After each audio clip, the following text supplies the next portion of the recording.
Home inspections are a crucial piece of the home buying and selling process. This week on Talking Real, we talked to Executive Director of the Oklahoma Residential and Commercial Inspection Association and licensed home inspector Melissa Coon, and we talk everything home inspections today. So let's inspect home inspections.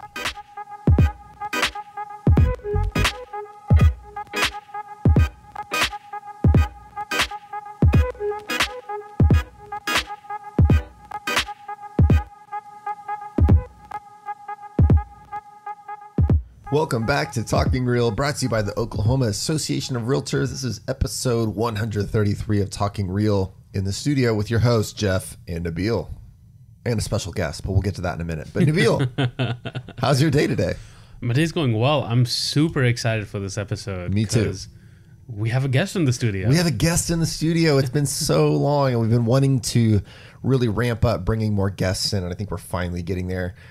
So we're going to be bringing more guests onto the show in the future, yes, all over the place. And so this is sort of our first one that we're coming into with a new guest. And today we're going to be talking about everything home inspection related. Yes. We were talking about this episode in particular for a while. Yes. I think when we first started the podcast over 2 years ago, we said, let's get a home inspector and talk about home inspections. And here we are. We're finally doing it. So we're excited to bring it. It's really great information. So today on the podcast, we've got Melissa Coon. She's a home inspector. She's also the executive director of the Residential and Commercial Home... I'm forgetting the words here. The Residential and Commercial Inspectors Association. And so we're very excited to have her on the podcast. She sees things from a lot of different perspectives. And she gives a ton of really good information that I think realtors can use in prepping their clients and working with inspectors and all those kinds of things. So this is, I think, a fantastic episode to really learn a lot about the home inspection process. Yeah. So before we get into that, just want to remind you that conference registration is open. So our annual conference, Breakthrough, is going to be a virtual conference this year. So head on over to OKRealtors.com and check out all the details and register. Absolutely. One of the great things that are going to be there is a live Talking Real. Can't miss that. Can't miss it. Nope. Lots of other guests as well that we're revealing as time goes on. So check that out at OKRconference.com and get registered to join us. It's going to be a great time. Well, let's just jump right in with Melissa Coon and talk everything home inspections. Nabil, I am super pumped today. We've got a special guest in the studio, and actually our first guest in quite a little while. Yes. We haven't had the opportunity to have a guest, and we're ramping them up. We're getting them scheduled out, but we're very excited today to have Melissa Coon joining us in the Talking Real studio. Melissa, how are you today? I'm great. Thank you for having me. Yeah, thanks for being on. Yes, we're super excited for you to be here. Melissa is the executive director of the Oklahoma Residential and Commercial Inspection Association, and today we're talking all things inspections. How exciting. I think this is fantastic. I think when we first started this podcast almost 2 years ago, we need to get somebody who can really talk in depth about inspections. Mm-hmm. And so we're finally having that opportunity to do it. It only took us 2 years to get around to do it. So well, it's about time. Absolutely. Absolutely. So Melissa, we just said that you're the executive director of the association there, but you do a lot of other things too. So share with our listeners a little bit more about your background. I am the owner of Inspection Connection, LLC. I have been a licensed home inspector in the state of Oklahoma since 2005. That's when I started Inspection Connection. And I am also sitting on the Home Inspector Examiners Committee at the Construction Industries Board. I do a lot of volunteer work for community action, so I'm busy all the time. Sounds like it. A lot of experience, and I love the multifaceted experience in inspection. So you see things from the association side of just sort of supporting the industry. You actually do home inspections. You're out there on the roof, on the ladder, doing those kinds of things, but also see it from the construction industry's licensing examination side as well. Yes, I see it from every side. So I can take a little sympathetic approach when it comes to an inspector, and also I have to look at the hard rules we have to play by Absolutely. I'm excited to talk about some of those because I was just like, ooh, we'll jump right into it. yeah, I mean, because you hear so many different things out in the industry about inspectors and what their role is. And I think this will give people a little better understanding of what it is they're looking for, how people even become an inspector, and maybe a few fun stories along the way. Right. We'll see. So first of all, I just wanted to talk about the importance of an inspection from the perspective of a home inspector, because, for realtors, they can't tell somebody or encourage them to not get an inspection. And I don't know of anybody that does that. I mean, they're always out there making sure people get them. But right. I'd love to hear kind of from your perspective why you think it's important for people to have home inspections from the standpoint of being an inspector. Well, there's two different perspectives to this, one as a buyer and one as a seller. And I'm going to talk about the buyer first, and then I want to talk about the seller really quickly. Perfect. It's very important for a buyer to understand what they're investing in, because the home is probably the biggest purchase you're ever going to make. Right. It is a life-changing event, and you don't want to be disappointed. And so if you have a home inspection, that inspector can give you an overall idea of the condition of that home.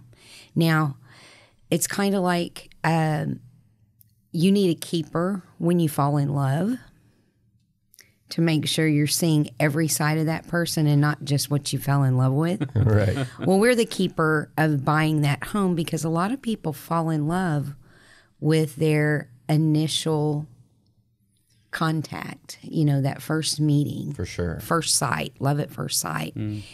And they need to understand that there are a lot of things that go along with home ownership, and the responsibility, the maintenance, the things that your super took care of or your landlord took care of is your responsibility now.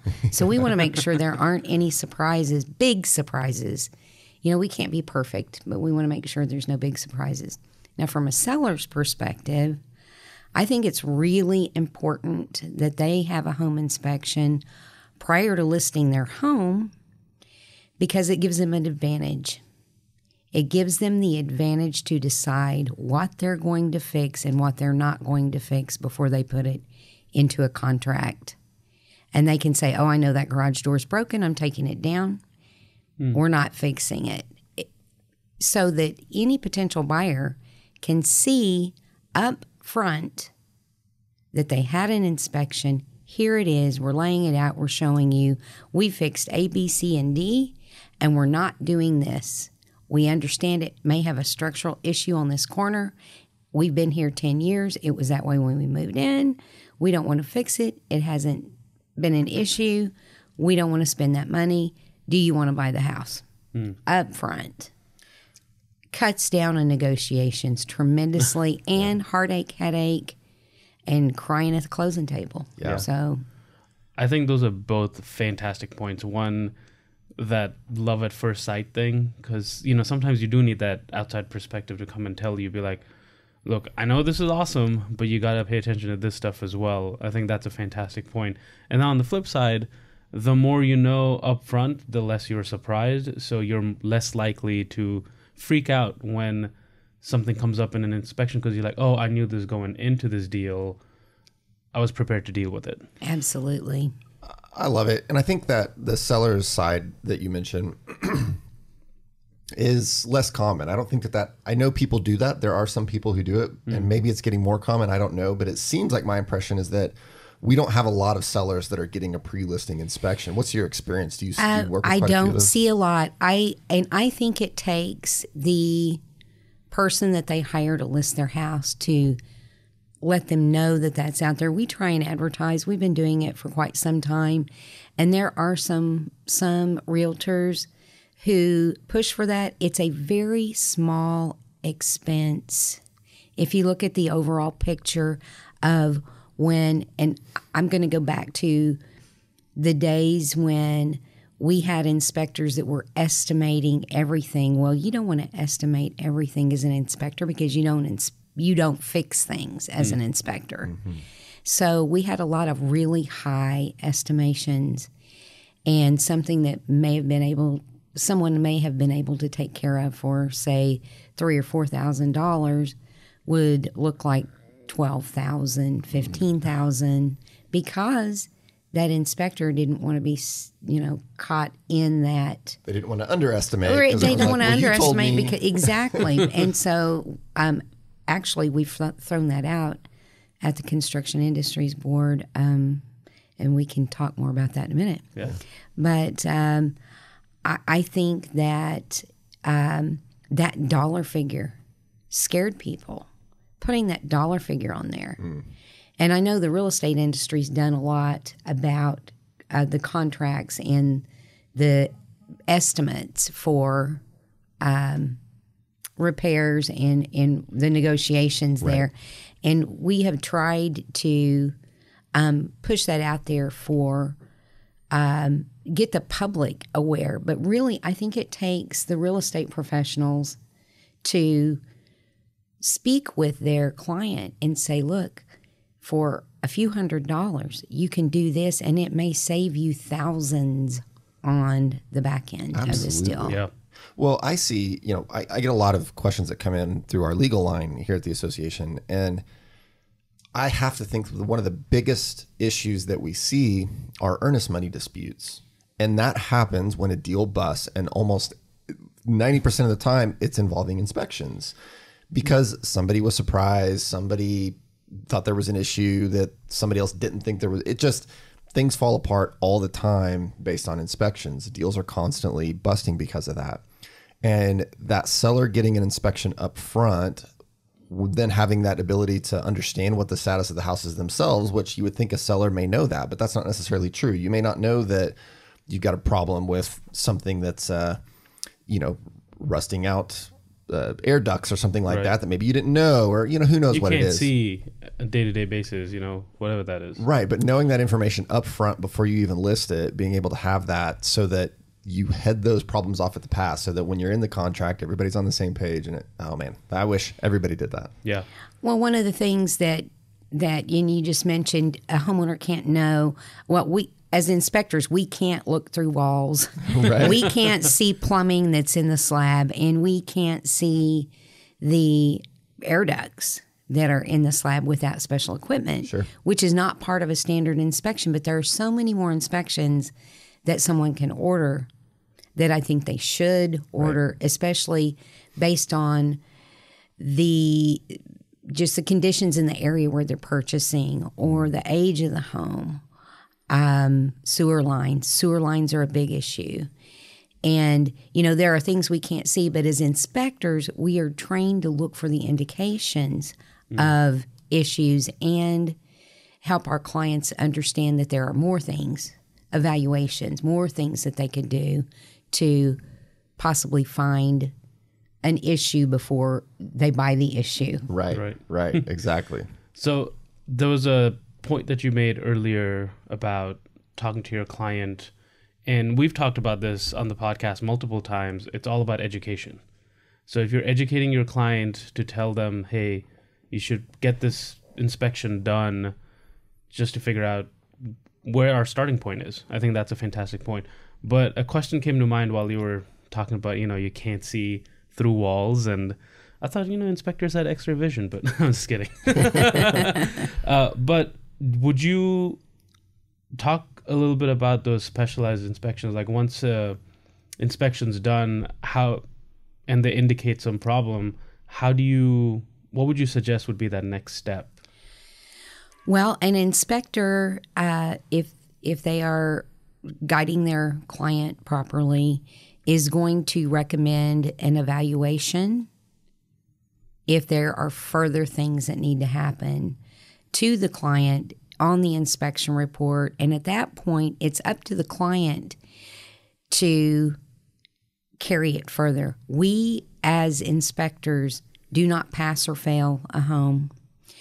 Anything that we write down that is a concern, an issue, a deficiency, is a recommendation or an advisement to that client. It is not a requirement. Okay? So it's kind of like when a couple has a baby and you give it to them and they take it home, you handed it to them. Now it's their responsibility. If they leave it in a car seat and then call you back and wonder why the back of the head's flat, Yeah. You need to do something. It's up to you to read the inspection report. That's my number one complaint. I think too much of the time, people rely on summaries of reports rather than reading everything. As an inspector, we can only put down on that report as a recommendation what is deficient. Okay, for a repair, an advised repair. If you have an issue, and this is a biggie in Oklahoma, gutters. Most builders don't put gutters on homes. Right. And if they do, they drop the spout extension down right at the foundation. As an inspector, I'm going to recommend, not as a repair, but to my buyer, extend that spout extension out away from the foundation.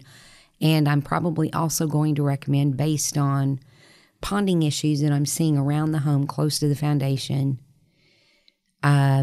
either additional gutters or some type of recommendation for proper grading. Mm-hmm. Now, the proper grading can be, depending on what I'm seeing, can be a recommended repair, because some are an issue right then. If I'm seeing it as a potential issue, it's not an issue for the seller right then. Right. It's a guide for the buyer. Right. And so we have to be very careful about how we write those things up. And so if I'm recommending gutters and saying that there's going to be an issue over here if you don't have them, to the buyer as a recommendation for improvement, and that buyer doesn't read their report and they call me a year from now and say, well, you didn't tell me about this. Well, I'm still under obligation to that client, and I have to go back through that report and say, okay, Mr. or Mrs. or whatever, look at page 7. These were things that were written into your report that were for your information. But you have somebody has to take responsibility. And as soon as we sign off on that report and release it to the person who's purchasing it, which is the only person that a home inspector can release a report to without permission from that person, right, then it's their responsibility. You touched on something where you said they call you and say, well, you didn't tell me about this. But in this example, you actually had, right? You said, okay, well, no, I did tell you needed gutters because this could be an issue. I'd really love to hear your perspective on when you do miss things and you get that call, because it happens, right? You said you can't see everything. And so they may call and say, oh, this plumbing issue came up. And it's like, well, I can't see a leak in the How do you deal with those issues? There are standards of practice. It's Title 158, Chapter 70. If you'd like to go to the Construction Industries Board. There you go. Anyway, we are Chapter 70. Home inspectors are Chapter 70. And there are standards of practice that every home inspector must follow. In that standards of practice, there are also limitations that we give this info. I don't know if everybody does, but my company gives every client those standards of practice and says these are limitations. I don't think most do. I don't know, but our company does. Yeah. And in our inspection agreement, which the client gets within an hour of us booking an appointment, they get it via email. Do it now. Do it right now. Well, I want to give them adequate time because it's quite lengthy. Sure. And there are those limitations in there that explain. And I have a conversation with just about every single client that I can reach about those specific items and the limitations that we do have. And if I don't catch them before when they are going to sign the agreement, I talk to them before I start the inspection and let them know that we are limited, that there are indicators, as I mentioned before, that will allow us to see potential issues or maybe issues that are hidden, which require further evaluation. But we educate, or we should be. We do. My company does. But home inspectors should be educating their clients on their limitations, because we take these things very seriously. We work for that client. We don't work for a realtor. We don't work for the seller unless the seller's hired us. We work for that client that hired us, and we want to do a good job. All of us, all inspectors want to do a good job. And we want to get out there and we want to see the things and we want to report on the things and make people understand that houses aren't perfect, even brand new ones. That humans build them. So enough said. there's going to be some error there. And if there are errors, if we truly missed something that we should have inspected, we do the right thing. We take care of it. Right. If it's something that couldn't be seen, obviously that's a risk that investor is taking, just like any other investor. Right.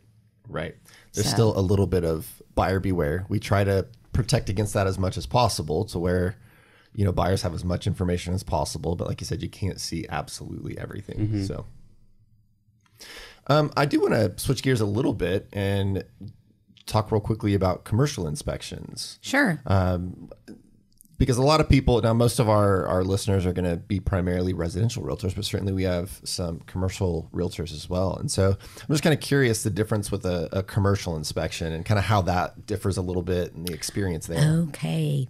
The biggest difference in the state of Oklahoma between residential inspections and commercial inspections is residential inspecting is legislated. There are laws people have to follow in order to do, and you have to be licensed, obviously. And that's like you said, you've got the standards of practice and those kinds of things. Yes. That's specifically to residential inspections. That is specific to residential. I didn't know In that. fact, if you are a licensed home inspector in the state of Oklahoma and you are going to go do a commercial inspection, you have to, in writing, notify your client that commercial inspections do not fall under the Home Inspection Licensing Act of Oklahoma. Interesting. So there are no laws in Oklahoma governing commercial inspections. Okay. That's the biggest thing. That's interesting. That's good to know. Yeah. That's very interesting. The other things, the mechanical things, can be very different in commercial inspections. There are different home inspectors are not code inspectors, so I'm reluctant to say this, but there are different codes governing commercial rather than residential. Anyway, having said that, there are those differences in how you inspect some of those. In some commercial properties have a different type of guideline to go by. And so that can be different. And also, commercial inspections have a lot of safety, not that home inspections don't, but different types of safety issues that have to be noted. For instance, fire exit signs, enough exits, fire extinguishers, ADA compliance, and different things like that. So that's how those are different. So a person doing commercial inspections would definitely want to train for commercial inspections.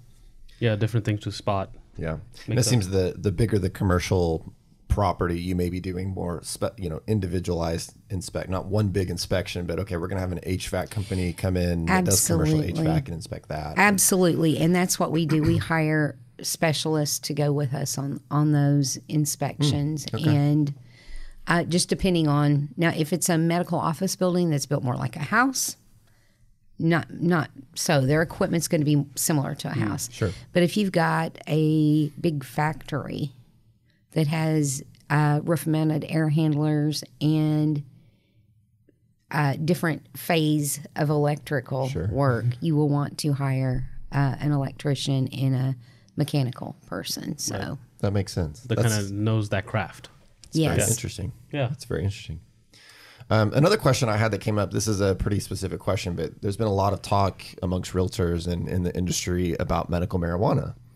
And I'm just curious if there's been anything on the home inspectors on how if just anything interesting about medical marijuana in properties that you guys have encountered on the home inspector side, like we've been dealing with on the realtor side. As in when you encounter a home that where they're growing. Yeah. And like, are you like including that? Because there's, a lot of our realtors have talked about things like, okay, well, somebody's growing in a property that could lead to moisture damage or something along those lines. It's sort of like, how are you just dealing with that if you do encounter it? We have had several encounters with that thus far. We have noted any issues that would pertain to the actual home, as far as if there's any type of physical damage or,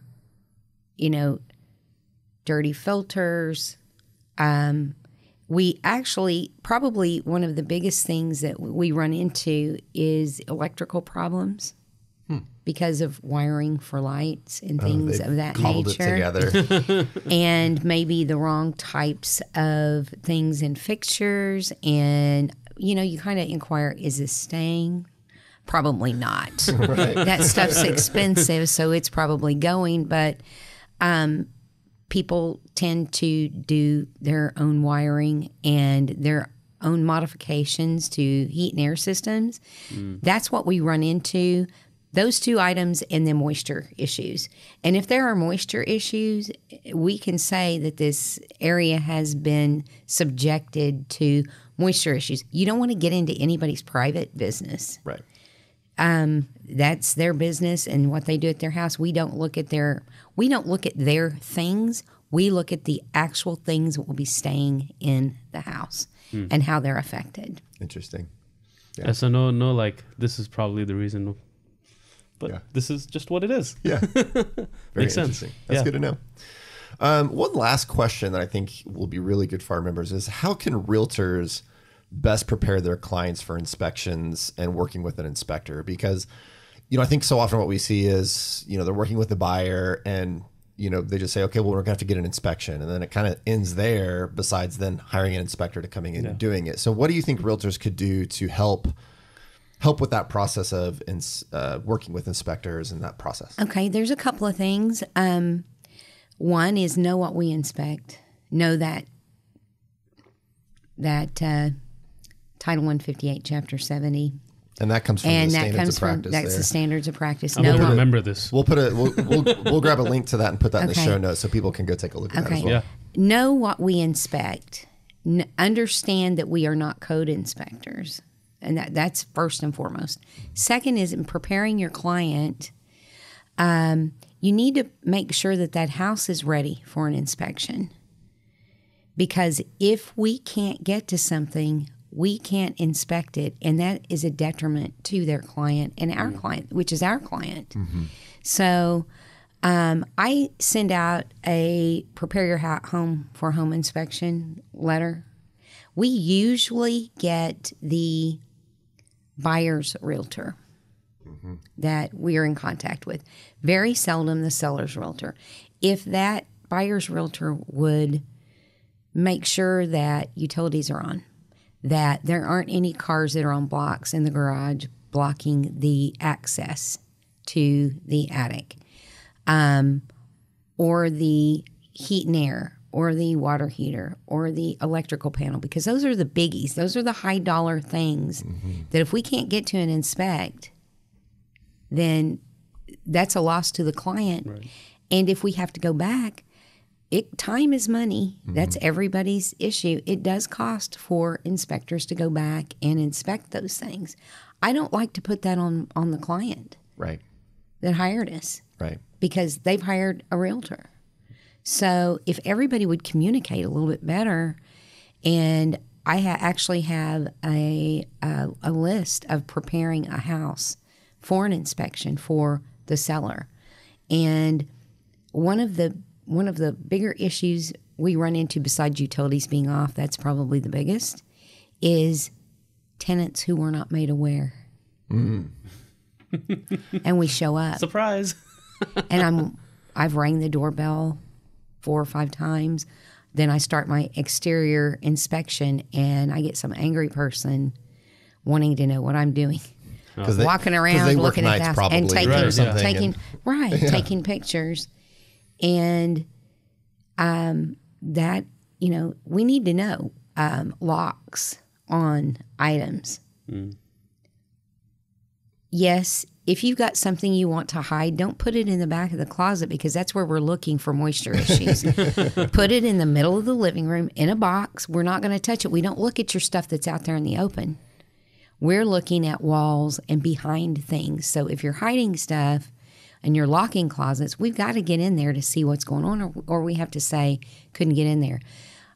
We have had just because of the COVID epidemic and the fact that children have been home, one of the things that we've been running into are kids at home and parents telling them to go to their room and go to take a nap, and we can't get in that room. That's a problem, because I really feel horrible walking away from an inspection where we were unable to get places. Crawl spaces are probably the worst. No, we really don't want to go in there, but we have to. Right. So if we don't have access, there's no way we can do that. We have a robot we can put in there, but if the conditions are really horrible, where there's debris left under there, and there's pipes and things that are, dry, it can only do so much. We have other cameras we can put in there, but that only does so much. Really, being able to physically get in there and look is about the best thing that can happen. Yeah, it's a whole different thing. That is going to have to be a disclaimer. We couldn't get everywhere. Perfect. Yeah. Those are some great tips. That makes sense. Yeah. I have learned a lot, and I think that there's a lot of gold in here for realtors and dealing with the inspection process. So, Melissa, thank you so much for coming and sharing the information. Thank you. One more time, Melissa Coon. She's the executive director of the Oklahoma Residential and Commercial Inspection Association. And the name of your company, one more time? Inspection Connection, LLC. I do have one question before you head out. Sure. What's your stance on getting a second opinion? Because oftentimes people will be like, oh, I'm not happy with this, or I disagree. How often have you seen a second opinion come into play? And meaning they don't agree with the inspector? Yeah. Because usually if someone's like, oh, that can't be right? I've been living here for so long or something. I have been on both sides of that as an inspector, where a homeowner disagreed with what I said, and I simply just explained, I held my ground with what I was saying. And home inspection is an opinionated business. It's the opinion of the inspector. And that's what you're paying for. So, yes, that is going to happen, because sometimes people are misled by what a contractor may have told them, who maybe wasn't licensed in the area where the issue is. And so I welcome a second opinion. I say, please, homeowner, get a second opinion. Give me your electrician, your HVAC person, your contractor. Have them call me. I'll be more than happy to talk it out with them. If you're speaking about a home inspector getting the not seeing enough to make a definitive repair deficiency notation and saying, this is what's going on, but we really don't know what it is. It needs further evaluation. Yes, then it's up to the buyer to get that second opinion. It kind of says it right there. Look at this. Yeah. Well, anytime there's a question, you want a second look. It doesn't matter. It doesn't hurt my feelings that a homeowner says, I want to get somebody on there. Great, because I've already recommended to the buyer to get a second opinion. So, we can talk it out. Makes sense. Figure it out. Yeah. I love it. Melissa, you have shared a wealth of information. Thank you so much for coming on and sharing your expertise with all of our listeners. We really, really appreciate it. Well, thanks for having me. I enjoyed it. Thank you. Thank you. Well, now everybody should have a lot better information about how to deal with home inspectors, how the inspection process works, and how to prep their clients for home inspections. And maybe I think one of the things I'd really love to see is a little bit more prevalence of those pre-listing inspections for sellers to do. I thought that was a really good comment and concept that she kind of laid out there for us. Yeah. Again, just emphasizing the power of knowledge, right? The more you know, obviously the less you're surprised. That kind of goes hand in hand, but the better you can prepare yourself and potential buyers for what they can expect. Absolutely. And fewer deals falling out of, falling apart during inspection periods. That's a fantastic byproduct of that I think we'd see a large reduction in that. So, right. Yeah. So anyway, take a look at that episode. I hope everybody will have another listen to it and pick out all those little bits and pieces and take something from that you can implement into your business. Yeah. Don't forget, we talked about it at the top of the episode, but go get registered for the annual OAR conference. You can do that at oarconference.com. We're going to break through, do some new things. It is going to be a fantastic conference. So check that out. See all the guests we have lined up, the speakers and everything else. So we hope to see you there. No, we look forward to seeing you there because we know you're going to join us. We will see you there. We will see you there. Online. And if you haven't done so yet, hit that subscribe button so you know when the next episode is out with more fantastic guests that are being scheduled. Absolutely. And share this podcast with a fellow real estate enthusiast or even your sellers. Absolutely. If you want to have a conversation about the inspection process with your buyers and sellers, send them this episode and they may learn a little something about it. And we may encourage them to really go wholehearted into that inspection process because knowledge is power. Yes. Until next time, we'll see you next Tuesday on Talking Real.